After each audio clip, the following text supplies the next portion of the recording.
So, Kellan, last week our friend Frederica decided to make a plan for how to become resilient. And I really liked that episode. I liked that we kept it reasonable. And today we're just going to take that a step further. The next step in the framework is once you have your plan of action, it's to actually go out and acquire the skills, knowledge, and assets required to make that plan possible, right? And when you hear this, like, you might think, how are you going to make an entire episode about how to gain skills and knowledge and assets? Just go watch some YouTube videos or whatever and you're good, right? And for some people that might work, right? But I do think with everything, the more organized you can be, the more thoughtful you can be about what you're doing, the more success you're going to have in the long run, the likelier you are to reach your goal. Yeah, and it's interesting because there is so much content out there on every topic, and yet sometimes that makes it almost more challenging. Oftentimes when I know that I need to learn more about a particular subject, I don't really know where to start. And that can be especially intimidating with something that you feel like you're a newcomer, to that topic.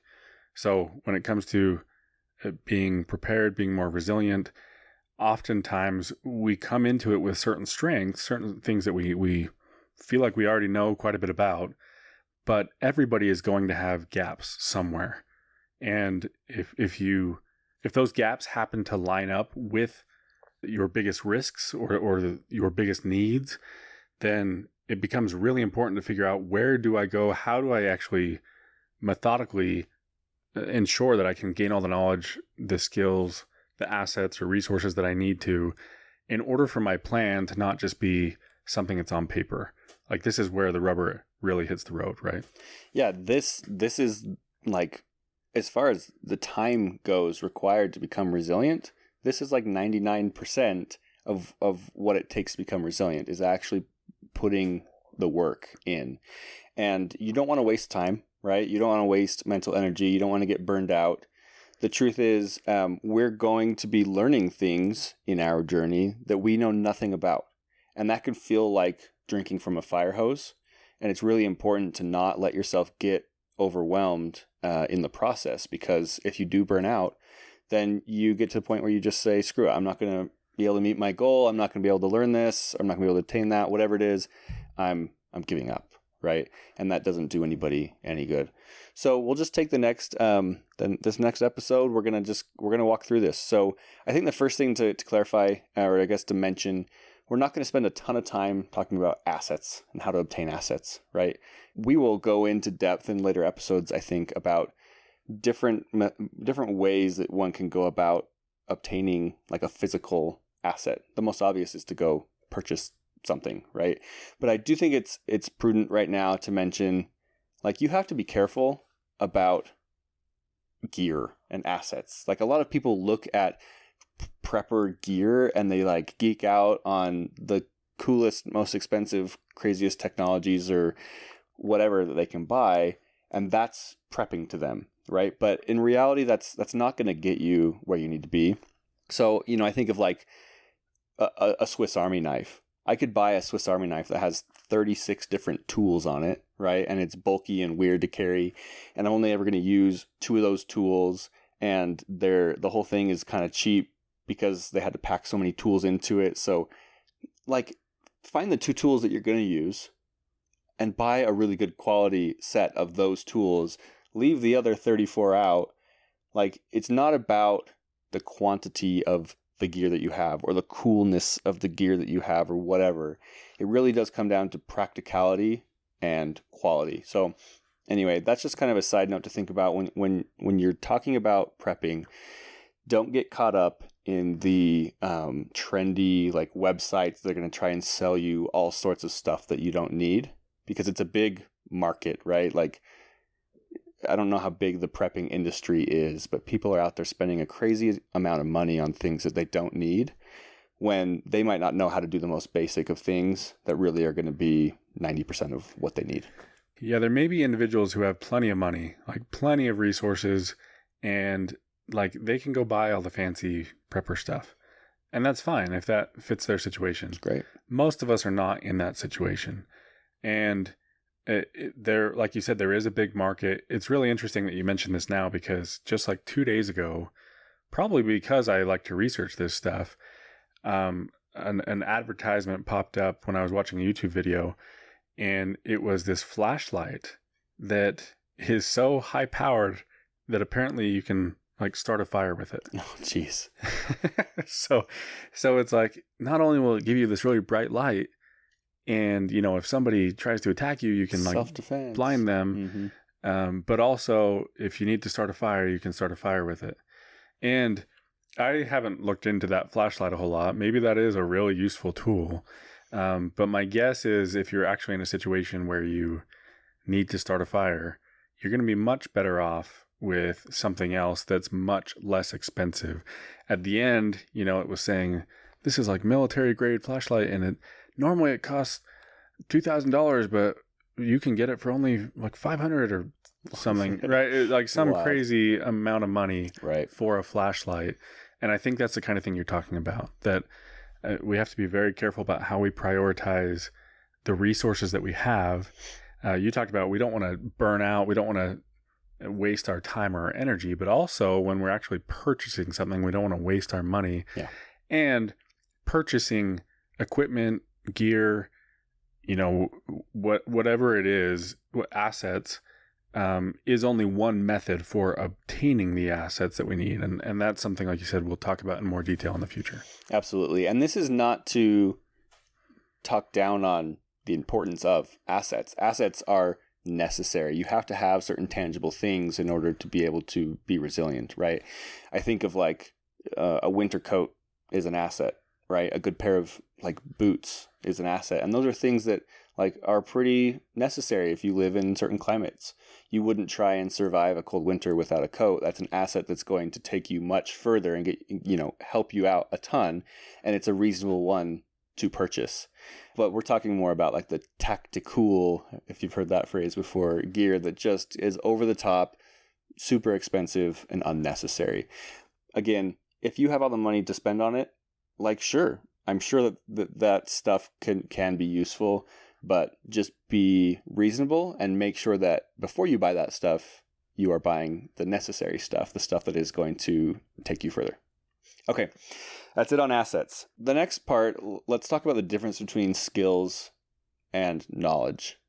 Knowledge is, obviously something that you learn, right? It is an asset. It's a type of asset, right? But it's one that, depending on how you go about it, you can obtain for free and that no one can take from you. It stays with you forever as long as you're keeping up on it.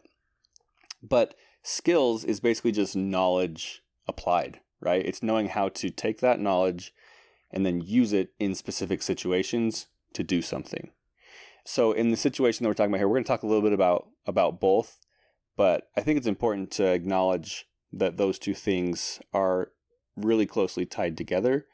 And by acquiring one, you're able to much more closely acquire the other.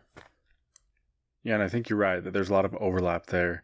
There are certain things like maybe being able to take a certain type of plant and turn that into food that you have to have the knowledge, right? And you when you apply it, that's a skill.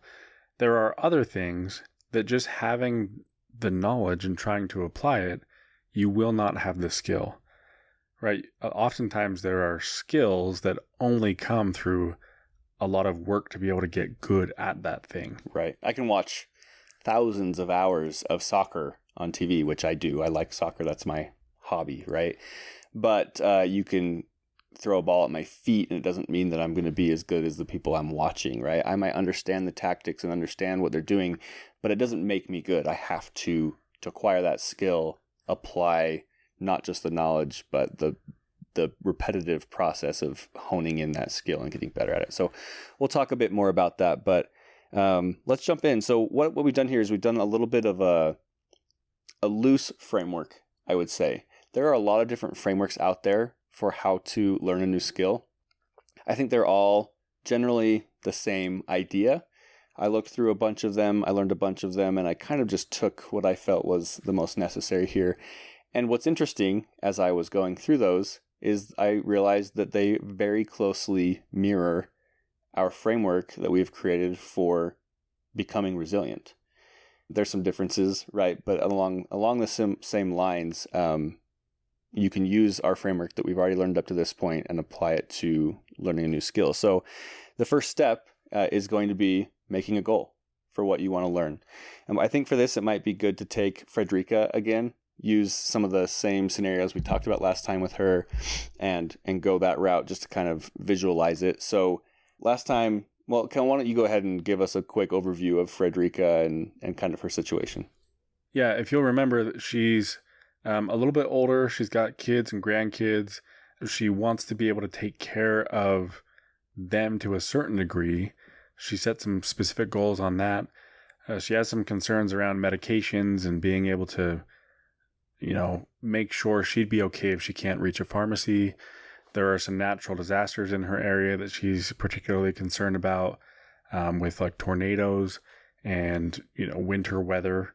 And she knows that she needs to learn how to get by if all of a sudden there's not electricity or there's not gas available for her to be able to heat her home. Yeah, and so we had made basically a plan for her, and you'd given some really simple things that she was going to try and do. I remember you said, like, fix the latch on her tornado shelter, right? She was going to learn, at least do some research on how she could gather more medicine in case she couldn't make it to the pharmacy. And then that last one that you just mentioned, which was if her house lost its heat source, which is gas, what could she use as a backup source of heat in those nasty winters? And she did not know where to start at all, right? And I think that's a great place to start, is to say, if we were Frederica, how could we apply this framework essentially to begin that process of learning how to keep ourselves warm if needed? So number one would be to set a goal, right? And it's the same as our number one step in our framework, which is have a desired outcome. So in this case, her goal could be as broad as just saying, I want to be able to heat my home in the case that my gas is no longer available, right? In a failure of utilities. As she gets learning, she can start to set either more specific goals or sub goals, right? When you first are learning about something, and if you're not used to doing research and learning things, you might be like, I don't know how to set a more specific goal than that. The goal is just to achieve that knowledge in the end. If you already know, like, the way that you want to do that, for example, if Frederica knew, I want to buy a stove, like a wood-burning stove. I'm going to have it installed in my house, and I'm going to use that. Now she might say, okay, my goal is to learn how to start a fire in that wood-burning stove and keep it burning for a consistent amount of time. Or I want to know or learn this skill or gain the asset, right, of fuel for that fire. How do I chop firewood? Where do I find it? How do I haul it? Where do I store it? How do I make sure it's ready when I need it? Each one of those can be a sub-goal that she sets for herself. She knows what will have to, she'll know when she's succeeded because she can basically check off that box. So it's an obvious one, but make sure you know what it is you're trying to achieve before you get started. The second one, this is a fun one because it's kind of a framework within a framework, and it's to assess your level of competency. So, Kellan, have you heard of the 4 levels of competency before? I don't think so. So this is a framework that's used. It can really be used in a wide array of learning any skill. It's used a lot in professional settings, I believe, learning a new skill at work, but it can be used on a personal level as well. So basically, this idea that there's 4 different levels of competency, and it's important to know where you're at to know what gaps you need to make up to reach your goal. So here's the 4. The first is unconscious incompetence. Second is conscious incompetence. Third is conscious competence. And the fourth is unconscious competence. So to kind of just explain those real quick, unconscious incompetence is basically to say you don't know what you don't know, right? You have no idea what there is to learn. You might have a vague idea of what it is you want to accomplish, but you really don't know what it takes to get there. This is maybe the most dangerous area to be in, because if it ever came time for you to use that skill, you simply would do it incorrectly, which could be detrimental to your energy, your health, your safety. It just wouldn't work out. So how do we handle that? Well, one of the main ways, the main strategies for getting out of that one and quickly into the next one, which is conscious incompetence, is to come up with a SWOT analysis to figure out where are you at? What knowledge do you have of the subject? Write it all down. What weaknesses do you have in the area? What strengths do you have? What resources do you have at your command? Basically just gives you the ability to take a higher level look at what you need in order to learn how to do this skill. Which SWOT analysis, like we talked about before, strengths, weaknesses, opportunities, threats. And I love that we've talked about that at a broader level, just in terms of my overall resiliency. But then to be able to get more granular and say, in this one particular topic, I need to do a little bit of an assessment here. So it sounds like, at least for Frederica, because she's gone through the exercises that we've talked about, she's built this plan of action, she at least knows that she has a gap here, that there's consciousness around her incompetence, right? That's right. So to be consciously incompetent, it means that you know what your gap is and you can see the path towards achieving it. You can basically say, look, I know that I have no idea how to build a fire at all, but I basically know what I need to do in order to figure that out. So you have to be super honest with yourself and rate yourself at where you're at on this skill level. There's nothing more dangerous than somebody who thinks they know how to do something, right? And feels that complacency and says, I can do it. And then when the time comes, they can't. And we all know people like that, right? Who like talk this talk, but they cannot walk the walk, and they look foolish. Well, and I think about like the Texas freeze, and there were a number of people who died because of carbon monoxide poisoning as they were using generators to heat their home. Right. And for them, they probably thought like, I have this generator, I'm safe. And so like you said, it's just so, it can be literally fatal. It can be that dangerous if we think we know something that we don't know. Yeah. Being honest with ourselves and really taking the time to assess where we're at. Like if those people would have really learned like, how do you use this and what's the safe way to use this generator? How do I make sure that I'm not going to poison myself when I'm trying to utilize this to heat my home? Like they'd be just fine now. Right. So I think you make a really good point. And frankly, they would have been better off if they were consciously incompetent, right? They would have been less likely to freeze to death if they just hadn't used the generator at all. If they had said, I know that I don't know how to use this generator, I'm not going to attempt to use it right now. I'm going to do what I do know and get some blankets and try and stay warm. They probably would have been better off than having given themselves carbon monoxide poisoning. So it's better to know your limits and go based off of those than to guess and get it deadly wrong. So yeah, from there you're in the consciously incompetent zone, and in that zone, your goal is to get to the consciously competent. So that's just setting up, saying, listen, this is how we're going to go about learning the skill, right? I now know what the gap is, and I kind of know what I need to do to bridge that gap. So we can start to say, what is the method by which we want to learn this? How do I learn best, right? Do I learn strictly by doing? Am I a visual learner? Do I enjoy podcasts? Am I better if I'm reading a book or if I'm speaking one-on-one with somebody who knows how to do it? There are tons of different ways to learn how to do something. You might be the type of person that wants to use different mediums, right? And that might be a great way to do it, is have a podcast that goes into great details about something. Meanwhile, you know somebody who can walk you through it one by one or one-on-one, step by step to make sure you're doing it right. There's many different ways to learn. Each person learns differently. So we need to figure out, how do we learn best, and start to go about just doing. And I think not only is it how we learn best, but it should also match the task at hand.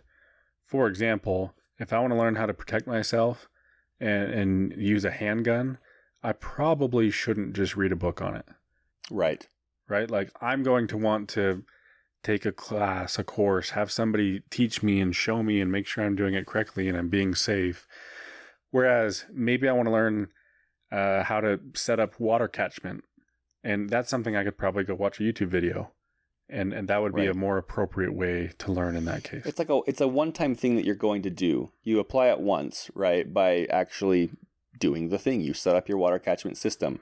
You don't have to become a perfectionist at daily setting up a water catchment system. But firing a weapon, you might need to become proficient in doing that on a continual basis, or being able to do it in the moment in which you need to do it. So yeah, there's totally a different type of skill set there for sure, and therefore a different way that you would go about learning it. Absolutely. When I learn something big, if I'm learning something new, I like to break it down into pieces to help myself figure out what it is I need to learn. Because at first, it's this big jumble of like there's so much to this that I don't even know where to start. And so I usually will start by either reading or doing a YouTube video. A lot of times, the best thing you can do, find a book on the topic. You don't even have to buy the book. Find the table of contents, right? And the table of contents is probably going to break down pretty well for you the different parts of what it takes to learn this thing. And so if you can say, like, if you can look at a book on how to start a fire, right? And it's got different chapters, you can quickly see, okay, look, these are the different things I need to learn about.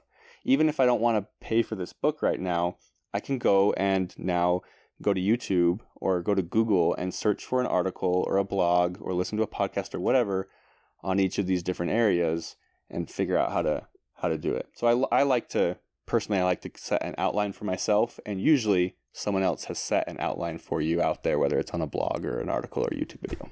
I love that. And one thing I'll say here is I think having some sort of accountability is really important. If you're in school, you're going to learn about a topic, and then there will be an assessment.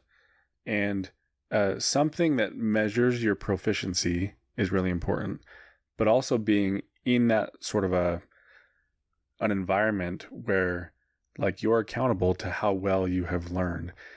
If you're trying to learn something on your own, being able to like have someone else that you can talk to about it, maybe they're also learning about it and you're sharing with each other. Or maybe it's somebody who's already an expert at it and you can go kind of make sure you're learning things correctly. So the accountability side and also assessing your proficiency as you go, I think are just really critical to making sure you do it the right way. Absolutely. That's a great point. And I think one little but like an extra tip or strategy that I'd put here later is to make sure you're keeping records of everything. You're writing things down so you can actually see your progress. And if you don't have someone to keep you accountable, you can keep yourself accountable at the very least by checking your skill levels against, again, depending on the type of skill, there are things out there that show where you should be at, what it means to be proficient in something. Great. So then you're on your way going this route to becoming consciously competent, which basically means that you're able to do something, you're practicing it, you're being repetitive. Basically, you are able to have a checklist of what it takes to satisfactorily accomplish a skill, right? And maybe you're still having to think about it. You're mentally going through that checklist. You're making sure as you're completing this skill, and then you're able to, by the end, say, okay, I've done this. So we'll use the example of shooting a firearm, right? You might be able to think to yourself and go through the process of, okay, safety's off. I've checked my surroundings. I know where my target is, and go through each step to safely firing a firearm and hitting your target. The next step after that is basically once you've mastered it, you've become unconsciously competent. It is a skill that you now have within you. It is part of you. You can now draw your weapon and fire without even thinking about it. But it becomes muscle memory, right? The greatest soccer players in the world, just going back to that example, Lionel Messi right now, for example, I don't think he's having to think much about what he's doing. It's just there because he's spent so many hours making it become who he is, right? And I think we see this across the board. It's easy to think of examples of like physical skills, right? Like you said, drawing a weapon or as the soccer ball is coming in, being able to trap the ball and control it. Like that muscle memory is something that I think people relate to, but also other skills like communication. The more that you practice being able to have difficult conversations with people, the more natural and easy it becomes. Or if you're trying to become more persuasive, right? The more that you're practicing skills of persuasion, the easier it's going to be each time and the less that you'll have to think about it. And on that note, do we always need to become unconsciously competent in something, right? Probably not. We cannot become unconsciously competent in everything, and it would be a waste of time and energy to try and do that. We have talked about in the past about kind of the idea of being a jack of all trades, and there's always this argument about the importance of specialization versus generalization, and in preparation and resiliency, I think generally the generalization wins out. It is important to know how to do a lot of things and be consciously competent so that if you have to, you can run through that checklist and do that thing when the time comes. If you were to try and become unconsciously competent, if you were trying to become a natural expert in everything, you would probably fail at all of them. My wife makes fun of me because I'm like a hobby, I don't even know if this makes sense, a hobby learner. I like to obsess over little things, of learning something new every few months.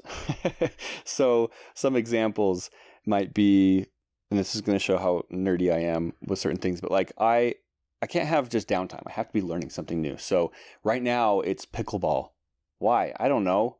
Someone showed it to me and I thought it was super fun. So now I'm like in my free time watching YouTube videos on pickleball, and I'm reading the rules, and I'm learning who like the best pickleballers in the world are. And now I'm going to the park and I'm playing, right? Am I ever going to become unconsciously competent at pickleball?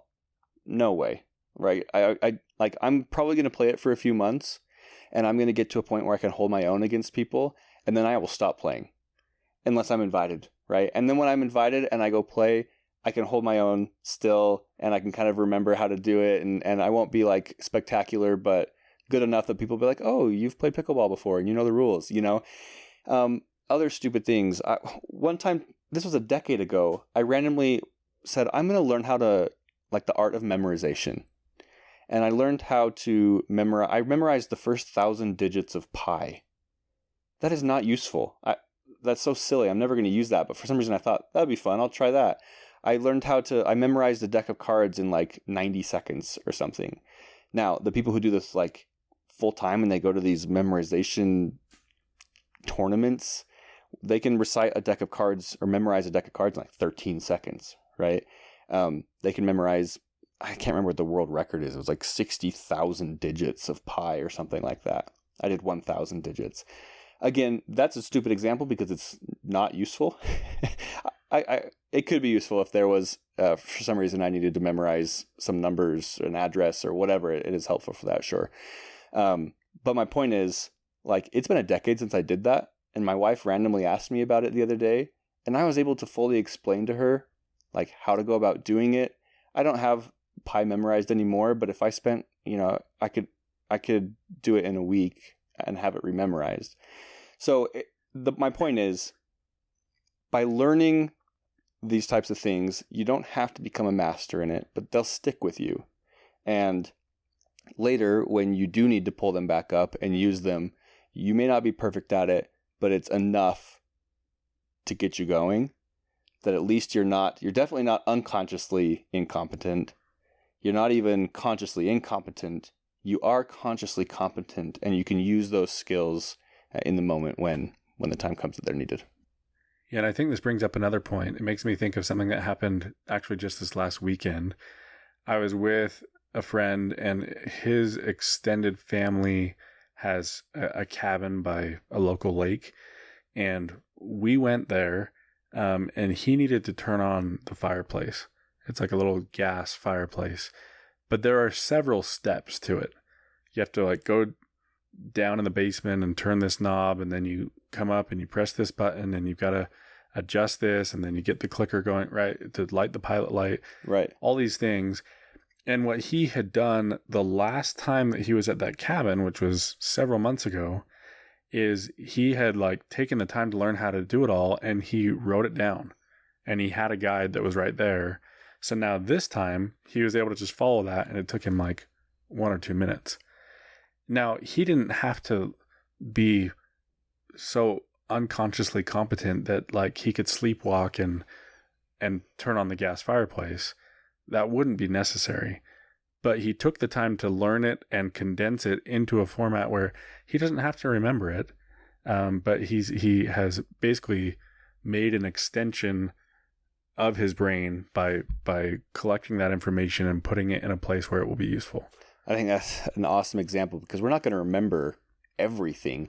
And even some things, like some things we may not even need to learn because we're only ever going to have to use it once. And as long as we do have those instructions in front of us, we can utilize that. So if we're trying to gain the asset, right, of knowledge about how to do something, that could be as simple as printing it out, the instructions for how to do it, saving it on a hard drive somewhere. I don't know, whatever that looks like, but you're basically just storing knowledge for later in the moment that you're going to need it. Yeah. So let me give you an example of where that definitely wouldn't be the right approach. So, Kory, you've heard me talk about this, but a couple of years ago, I was driving on the interstate. A car in front of me, it was nighttime. The car started drifted across a couple of lanes, hit the barrier. They'd been traveling 80 miles per hour, flew in the air, and the car, crashed and tumbled and rolled. And so I was there as one of the first people on the scene. And in the end, everything was so smashed that first responders had to come use, jaws of life and just to be able to get access to this person who had fallen asleep at the wheel and was unconscious. But that was an experience for me where I realized I need to learn like emergency, like how first aid, right? How to be able to intervene in a situation like this and save somebody's life if I need to. Now, I'll be honest, that's one of the things that's part of my plan of action, because I still haven't done that. Like, but it wouldn't make sense for me to go create a guide on how to do CPR, right? In that moment, like I'm not going to want to have to go find that or pull it up and read through it. I need to know it in that very moment. Right. So certain skills, we do need them to become reflexive, right? We need to be unconsciously competent. Others, we definitely don't need to go that far. Yeah, really well said. We only have so much capacity in our brain to remember certain things, so it's important to prioritize what is it that we're trying to memorize, whether it's a set of instructions, right, a step-by-step for how to do CPR. Some of those we'll want to internalize. Some of them it's okay to write down and have in the appropriate place for when it's going to be needed. Maybe starting a fire for Frederica here, she's going to want to learn the steps and how to do it and make sure that she's competent enough to be able to do it. But it also doesn't hurt for her to write those steps down so that in the moment she also has that refresher and is able to do it. But she doesn't have to dedicate the next 3 years of her life solely to figuring out and becoming this master. She's not going to go on Survivor and try and win by being the first one to burn the rope. If you've seen Survivor, and then you have to start a fire by hand, and like she doesn't need to do that, right? This kind of brings up the next step, by the way, which is when you are, this kind of goes back to the plan of action, but it's good to have that first base level of your skill and what you're trying to learn and accomplish. So for Frederica to start a fire, she's not going to learn how to start a fire with like flint, right? She's going to learn how to properly set up the fuel for a fire, no matter what her source is. So if she's going to use a lighter, right, she's going to have lighters around her house. That's a smart way to do it. To have lighters or matches, that's sort of the easiest go-to. Now, maybe she's going to eventually one day worry that she'll find herself in a situation where she's without lighters or without matches, right? So now, at that point, after she's mastered at least how to start the fire with those things, then she can take it a step further and say, I should probably learn how to start a fire without those things and know sort of what the methods are, maybe become proficient at it. But when she first sets her goal, she doesn't have to go that far. Yeah. Does that make sense? What I'm getting at there? Yeah, kind of start with level 1, right? Like start with beginner skills, then you can move to intermediate, then you can move to level hard or expert. Yeah, she doesn't need to know how to do the most difficult way of starting a fire. Right. Start with the easiest way of starting a fire and make sure you've got that down first. Because usually the easiest way is going to also be the most likely way. It's less likely that she'll ever have to start a fire without the use of any of those things. It's possible, but it would be silly for her to jump right to that when she likely has some of these simply gained assets of like a lighter or a box of matches. Yeah. Okay. All right. So we've gone through the first step, which is to set a goal. The second step, which is to understand your level of competency and work your way through that, through those 4 competencies. Now, working your way through those 4 competencies, by doing what we just did, you're basically going through the other steps of the main framework, which is basically just to make a plan for learning with your concrete steps or milestones, then go through the process of learning, which we talked about, and then step 5 would be practicing.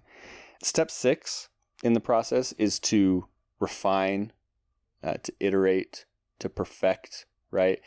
You can become really good at something, but even the best in the world at something are never just done. They're always continuously improving and getting better. So there may be some skills where you do specialize, right? Or where you become very proficient. If it is your goal, for example, and you say, I want to have a fully self-reliant homestead. I want to do permaculture, and that's a very large goal that will take up much of your time and energy. But perhaps this is one of those goals where you are able to master it.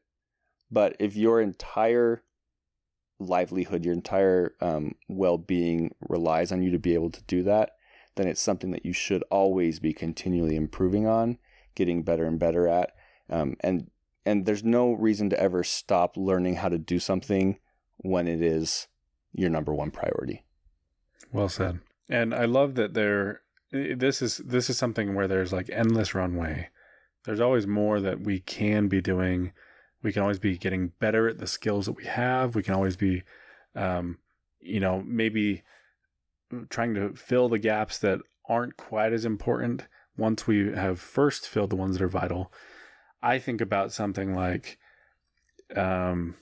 Microsoft Excel or Google Sheets or whatever, just on a computer being able to use a spreadsheet. And one aspect of resiliency is being financially resilient. And we'll get into that in the future. But oftentimes, just to be able to run through different scenarios of this or that, what if I use my money this way, or interest rates or whatever, having the skill to be able to create the formulas in a program like that is a vital skill. I personally am terrible at, Excel or Sheets, being able to do all the things that I need to. And it's one of those things where start with that level 1, get that basic proficiency. And I love that I can build up to the point where I feel like I need it. I feel like I feel comfortable, and there's still a long ways to go if I want to become more and more and more of an expert, or I can then use my energy and time to go focus on this other skill that I also need. Exactly. Yeah. A few other items I think just to mention, sort of as they're not necessarily steps in the process, but just bonus things to think about. So one is keep records. We sort of talked about that already. Both of your progress, and it's also a place to organize the learning materials to refer back to later. I like to, when I learn a new skill, open up, whether that is a Google Doc or an Excel sheet, or, I don't know, there's all sorts of notes keeping apps out there where you can say okay, here's the skill that I'm learning, and here's all the resources that I used to learn it. And here are my notes about what I learned along the way. And that way, yeah, maybe for now, we feel like we get competent enough in it, and then years pass by, and now we want to go back and refresh on that skill. Well, we can go back and learn from the same sources that we learned the first time, which is going to help trigger those memories of how, what we learned the first time around, instead of learning from a whole new source or having to go and like Google it all over again. We've got all that information there. We put in the time and the effort to find good sources or good resources originally. So keep holding on to those so you can access them again. Take breaks. It's important not to, again, burn out, especially on a specific topic. If you find yourself trying to learn a skill or just learn about something and it's really cooking your brain and you can't quite wrap your mind around on it, there's no problem in saying, I'm going to step back from this for a week, right? And then I'll come back and try this again. And usually when you come back to it with that fresher perspective, you're going to understand it better, and you're not going to resent it or burn out from it. So find a mentor. We kind of talked about working one-on-one with somebody, even if it's not somebody who knows that specific thing really well. Like you said, it's keeping accountable. And, if I want to learn something and I'm telling you, hey, I'm trying to become good at pickleball, and then you ask me in a few weeks, how's the pickleball learning going? And I say, oh, I gave up on that. Like, you're more likely to help keep me motivated to keep wanting to work on it, so I can report back to you like, I learned this new trick or this skill and I'm really progressing in these ways. So either having a mentor or somebody to just to bounce things off of. Visualize your progress and success. I think it's important to be able to look back on something and say, this is where I started. I started in this unconsciously incompetent zone, and now I'm competent in it. It's important to not just look at all the things that you want to learn how to do to become resilient and just constantly feel like you haven't done enough. It's super important to look back and say, look at what I have done. 3 months ago, I didn't know how to do skill A, B, or C, or D, and now I feel pretty confident. I can start that fire, right? Whatever else it is, I now feel like I can do those things well. I am that much closer to becoming resilient. That is a success. Now let's move on to the next thing. If you're only looking at what you haven't done, you're never going to feel like you're successful, because there's always going to be things you haven't done. Like you said, there's always more that you can do. So don't just look at what you haven't done yet. Make sure to pat yourself on the back for the good things that you're doing. Yeah, and I think you've mentioned a couple of different aspects there, because part of it is, if you're ever on a hike, like going up a mountain, usually you feel like, oh, I haven't gone that far, this is so hard. But then you turn around and look back and you see how far you've come, and it's very motivating. It helps you push forward. But I also like the idea of, visualizing kind of the end state, like what it's going to be like once you have reached that point. At one point I realized I needed to be a little more prepared when it comes to water. And my plan, at least my first step, was just to have some water storage. But even that to me was pretty intimidating, because I was like, I don't know how long I can store the water and in what type of container, and how do I make sure it stays sanitized, and am I going to have to boil it later or add chemicals to it? Like, I don't know how any of that works. And so I was kind of getting overwhelmed by even just the process of learning how to store water. But at the time, I think there was some sort of a news article or a story that had made me feel a little bit anxious. Like, oh, what if I didn't have water? And I was able to just think, like, what is it going to feel like when I have that peace of mind? Like, when I have all this water stored and I know how to use it. And it gave me this sense of excitement, like just visualizing that desired outcome and actually arriving there, I think really helped motivate me in another way.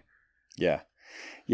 I'm the same way with that exact same example with water. It's not like I'm not to a spot where I could survive for months without city water, but even just having like a 50-gallon barrel of water, suddenly it's just like, like there's this, each little thing that you do provides you with a sense of relief, but you have to let yourself realize that and think about that and cherish that peace of mind that it does give you. And then, like you said, use it as a motivator to get working on the next one, because it's just going to offer you that much more peace. And not just the peace of mind, but one day it will become practically usable, right? It will likely become something that you actually need. And man, will you be glad that you have it. Yeah, one last thought as we're talking through all of this. A lot of the point of going through a framework like this is to figure out how to do it, like how to work smarter, not just harder. How to make the most of our time so that we can learn things the fastest or the best. But either way, like whether you're working smarter or harder or both, there is going to have to be work involved. And that's the thing that keeps coming to mind as we talk through, take the time to like assess where your skills are at and then kind of outline a plan for yourself and being able to step through that and go through the resources that you have to learn the things that you need to. Like all of that takes conscious effort. You have to be deliberate. And I think most people spend any free time that they have just watching like reality TV, which by the way, if you watch reality TV, that's fine. Right. But the point is like most people aren't going to be deliberate and actually put forth effort in these areas.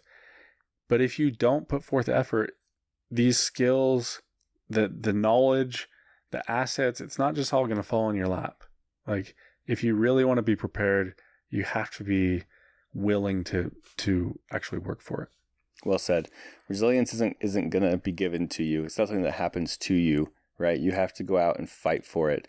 And most people aren't. Most people aren't doing that, which is why we've said some of the most basic things you can do will probably put you far ahead of the people around you, which isn't something to celebrate that you're ahead of other people, but it does make you that much more ready when something strikes and puts you in that much more of a place to help other people when it does. I'm really excited, Kellan, to keep going. We're almost through the framework. We've got one more step in the framework to go, and then we're going to dive in and start getting more detailed. Which is, by the way, the next step is one that I'm perhaps most excited about. Like a lot of what we've talked about up to this point is stuff that you can find to some degree or another all over the place. But we're going to be talking about community. And that's where I think our approach differs a lot from others, where we don't just want to be personally prepared in isolation. Actually being able to have that community resilience is extremely important. So I'm glad we're now to the point where we're going to get to talk more about that.